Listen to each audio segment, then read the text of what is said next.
José María Ballester, bonjour. Vous êtes journaliste espagnol et vous résidez à Madrid. Depuis notre reportage à Barcelone il y a 8 jours sur le problème catalan, beaucoup de choses se sont passées. On apprend aujourd'hui que la justice espagnole vient de lancer un mandat d'arrêt contre Carles Puigdemont après sa fuite dans ce pays. Comment voyez-vous cette initiative, José María? Est-elle juste selon vous et ne risque-t-elle pas de déboucher sur une aggravation de la situation déjà tendue en Catalogne? Alors elle est juste parce que c'est l'application de la loi. N'oubliez pas qu'il s'agit d'un délit de rébellion. Hein, bon. Mais est-ce qu'elle peut déboucher sur une détérioration de la situation en Catalogne? C'est aussi possible. Ça dépendra de l'habileté tactique du gouvernement et aussi de sa communication. Est-ce que vous ne croyez pas que cela risque de dégrader la situation? On a vu ces dernières heures, par exemple, que des Catalans ont organisé un concert de casseroles à leurs fenêtres pour demander la libération d'une partie des membres de son gouvernement actuellement incarcérés en Espagne. Oui, mais enfin, ces manifestations, pour le moment, et je dis bien pour le moment, elles sont moins nombreuses que prévu. L'affluence n'est pas à la hauteur de l'espérance des indépendantistes. On verra dans les prochaines heures, et surtout que la semaine prochaine, la semaine qui commence lundi, va être décisive parce que le 11 novembre, qui en Espagne n'est pas férié, est la date limite pour le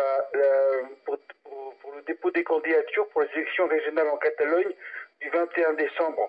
Donc les 8 prochains jours vont être cruciaux.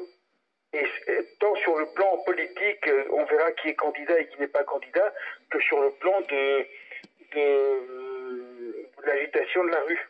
Oui, expliquez-nous précisément, José María, ces élections pour que le public français comprenne bien. Il y a à nouveau des élections qui vont être préparées. Alors oui, parce que lorsque le 27 octobre, le gouvernement de M. Rajoy a mis la Catalogne sous tutelle, il a dissous le Parlement catalan qui avait été élu à l'automne 2015 et il a convoqué des élections pour le 21 décembre. Pour certains, il prend de gros risques parce que si les indépendantistes sont majoritaires, le gouvernement de M. Rajoy sera dans l'embarras. Mais s'il y a une majorité, disons, unioniste constitutionnaliste, là les choses pourraient changer. Mais en tout cas, Rajoy a pris un risque. Alors, évidemment, on peut être candidat en prison, en détention provisoire. Mais il ne faut pas oublier que tout l'ancien gouvernement régional de M. Puigdemont a été incarcéré, sauf M. Vila, qui a été libéré sous caution de 50 000 euros. Il a été libéré il y a quelques heures. C'est le seul interlocuteur valable qui restait à Barcelone, hein, dans l'exécutif régional de M. Puigdemont. C'est pas un hasard que le parquet ait procédé de cette façon. Est-ce que la présence de Puigdemont actuellement en Belgique, José María Ballester, peut provoquer une sorte d'incident ou de problème diplomatique avec l'Espagne? Entre l'Espagne et la Belgique, oui, si. Mais disons qu'il y a le mandat d'arrêt européen qui oblige un pays membre de l'Union européenne à donner une suite favorable à une demande d'extradition ou un mandat d'arrêt d'un autre pays membre de l'Union européenne. Tout dépendra de l'attitude du gouvernement belge, mais la balle est dans son camp. Parce que vous savez bien que cette affaire pourrait déstabiliser la coalition au pouvoir à Bruxelles.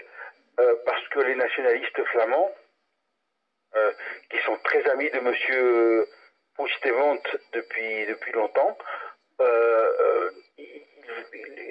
ils veulent en faire un problème politique, purement politique, non pas juridique.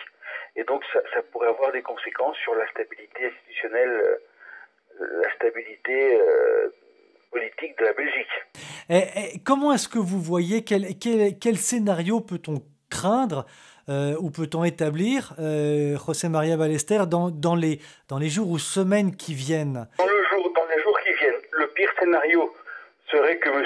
Puigdemont reste en Belgique et que la crise tant judiciaire que politique et diplomatique s'enlise encore plus. Ça serait le pire des scénarios. Le meilleur, c'est que M.